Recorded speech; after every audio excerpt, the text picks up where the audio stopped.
So ever since I posted this photo, I've had a lot of people asking how to take photos like this. So here's a video on my first time shooting astrophotography with a bunch of tips and tricks. So first off, you're going to need a camera, one that you can adjust shutter speed so that you can get that long exposure of the sky. I went with my Sony for this one because it's my full frame, and full frame means you can get a lot more of the sky in without having to use a wide angle lens like this one, which has minimal distortion, but it still distorts the edges a little bit, a bit of a fisheye effect, which can be a look if you're going for that. So tip number one, use a lens with a wide aperture. I used my Tamron 28-75, which has an aperture of 2.8. And I also tried out my Canon 85mm, which has an aperture of 1.8, which is even wider, which is awesome. It lets all of that light in. Tip number two, do your research. So I'll link a couple of websites below that help, but pretty much you want to find a location that doesn't have much light pollution. So pretty much you want to get far enough away from cities and the moon to make sure the sky is nice and dark and you can kind of bring out the stars a lot more. On a similar note, make sure the sky is clear. Unless you want to use clouds artistically, they'll block your shot of the stars. The next one is make sure you use a tripod. You'll be doing long exposure. The next tip would be to bring a light source. The thing about getting as far away from light pollution as possible is that it's dark. You won't be able to see your camera, you won't be able to see where you're walking, so phone lights work perfectly fine as well. But bring some sort of light so you can see what you're doing. Just make sure you turn it off for the actual photo. Alright, so we're all ready to take our astro photos now. We're at Lake Mugara. Can see the Milky Way above us. I'm going to start on a 28 focal length. Apparently there's a rule of 500 where you get 500 and divide it by the focal length to know how long you can take the photo for before you start to see star trails. So I'm going to try and take that into account with the first attempt. As far as I know, it's a bit of trial and error. Even though this is a mirrorless camera, I can't see how the final photo is going to look with this one. So I have live view on the screen so that I can try and zoom in on some stars. Alright, so I can see a bit of Milky Way in there now.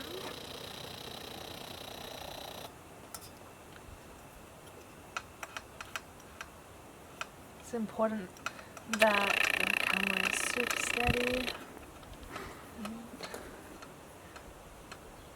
My focus is meant to be set to infinity. We'll see how this goes. Right. So I'm going to set it onto a timer. So I've set the manual focus to infinity. We'll see how we go. It's on 10-second timer. So. Anticipation.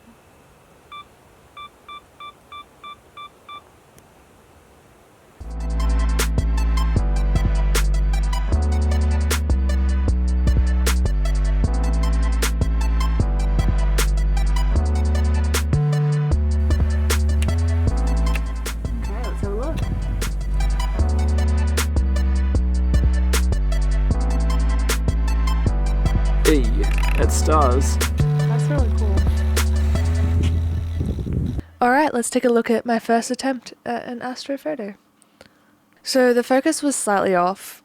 It turns out that putting it on infinity isn't the best option. I didn't even notice the shooting star in the bottom corner as well. Next I tried the same thing but with a higher ISO. So I think it still works. It's definitely a matter of taste at this point. You can bring out a lot of the details in post, these are straight out of camera. I shot straight upwards to try and capture more of the Milky Way, fill up the entire frame. And I discovered that framing is particularly difficult when all you can see through your viewfinder is darkness. So it was a bit of trial and error, but it wasn't too bad. So the next one I wanted to try a subject in the foreground, so I found a tree. I wanted to see how long I could do the exposure for, the highest number that you can set. My camera to is 30 seconds, but it has bulb, and I wanted to see how long I could go for with the bulb setting. It turns out the longest you can do is 60 seconds. Here's the photo with a 60-second shutter speed. You can see the star trails if you zoom in, which is kind of cool. I was expecting to be able to see a bit more detail in the Milky Way if I held it for longer, and I don't feel like you can. For the next one, I wanted to try to do some light painting. So this is what it looks like with me painting the tree with my phone torch for the entire 30 seconds. I think if I were to do it again, I'd only paint light for a couple of seconds for a more subtle effect. It kind of takes all the focus and blows everything out. For the next one, I wanted to try the same thing but with a portrait. So obviously, like, because we're both in frame, we couldn't use a phone light. So I used my speed light and it just went off the once. It actually went off a couple of seconds before I was in position, so you can, it really freezes the scene when it goes off, but you can still see a faint impression of where I was for the other 29 seconds, that little orange smudge on Matt's shoulder. Next we tried the same thing without a flash. A group of tourists walked past with their torch and accidentally painted the tree with light. After that, we decided to take advantage of how long the exposures were and play around with light and movement a little bit. This is a shot of Matt jumping into the frame mid-flash and running out again. And this one is one of him running across the screen. So you can see that the lightest parts, in this case his hands, face and neck, show up more than the darker parts. It works in a similar way to double exposures where like lighter things leave more of an impression on the photo. So these next 3 shots are with the subject running out of frame as soon as the flash goes off. And it creates this weird like ghosty semi-transparent look. A thing to be careful about with the flash too is that if it isn't angled quite right, it lights up the ground far too much. If you angle it up too much, like in this shot, it looks a little odd as well, kind of like a spotlight. So this next shot is without any light added, but with the bottom half of the screen lightened a little bit in post instead. And this was the final shot. I had a flash pointed up and diffused and on the lowest setting for this one, and it worked quite well. It was also brought up in post a little bit as well.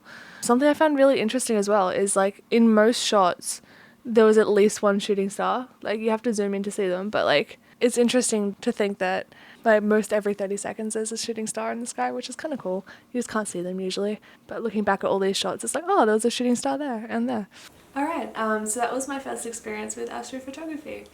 Honestly, it was more fun than I expected, especially once we started adding subjects in and doing light painting and movement with the long exposures. I think the main thing that I wasn't expecting that I probably should have been was you need to be quite patient with it. The long exposures are long, and then especially if you're using a high-res camera, like there can be a bit of processing time once it's finally finished taking the photo. So especially when you're trying to frame a shot, it can take quite a while to get the one shot that you want. But honestly, I would rate it. Go out, give it a try if you have the chance, and have fun. Bye.